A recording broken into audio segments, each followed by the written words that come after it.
Bonjour à tous et merci de nous suivre pour ce flash d'information. Le président de la République, Alassane Ouattara, était hier à Séguéla, hier vendredi, dans le cadre des obsèques du président de l'Assemblée nationale, Amadou Soumaoro. Une fois sur place, il a pris part à la prière mortuaire qui s'est tenue à la grande mosquée de Séguéla, où des bénédictions ont été dites pour le repos de l'âme de celui que l'on surnommait le Tchamba.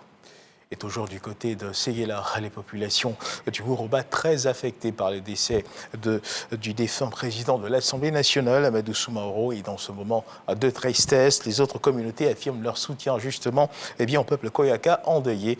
Les peuples Sénoufo, Ouahébron et autres communautés ont exprimé leur regret d'avoir perdu un grand homme. On retrouve Konaté Moussa.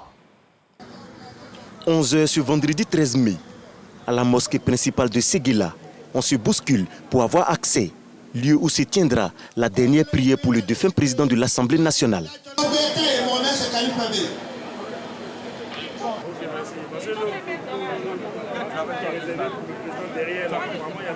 12h30, l'arrivée de la dépouille d'Amadou Soumaoro.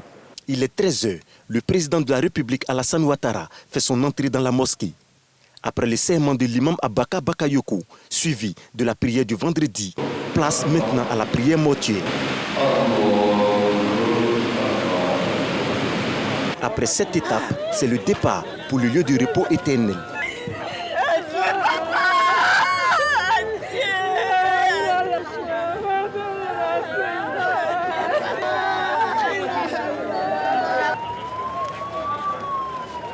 C'est ici, dans la cour familiale, que Amadou Soumaoro va reposer à jamais. Comme il fallait s'y attendre, la dépouille est bloquée à l'entrée par les alliés Sénoufo.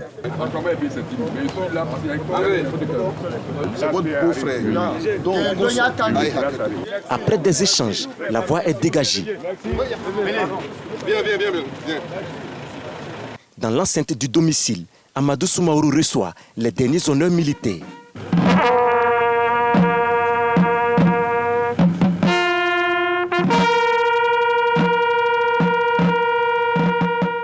C'est donc l'heure de l'ultime séparation. Amadou Soumaoro va reposer auprès de son père Loseni Soumaoro. Et sous le regard de son mentor, le chef de l'État Alassane Ouattara.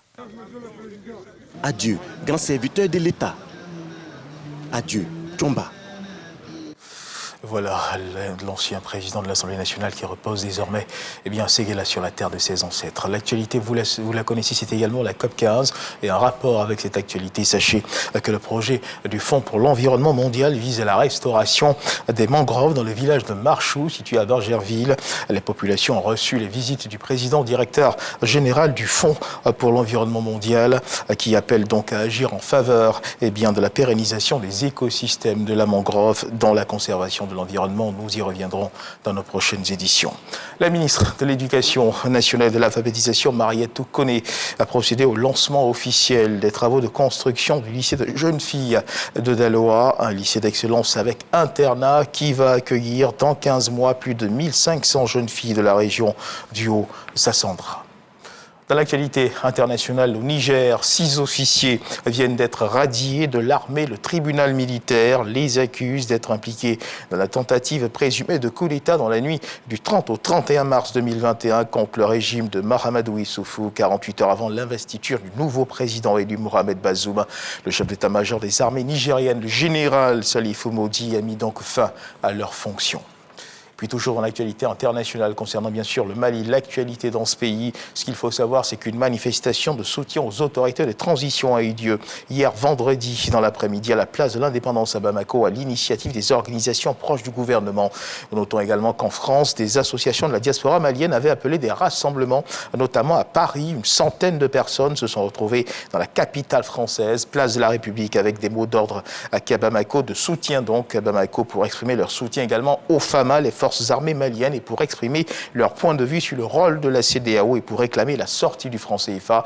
Justement, en rapport avec cette actualité, des mots d'ordre qui ne sont pas toujours partagés, qui ne font pas donc l'unanimité parmi la diaspora. Certains ressortissants maliens vivant en Europe soutiennent sans ambiguïté les forces armées maliennes, mais n'adhèrent pas aux autres revendications comme la sortie du franc CFA ou de la CEDEAO.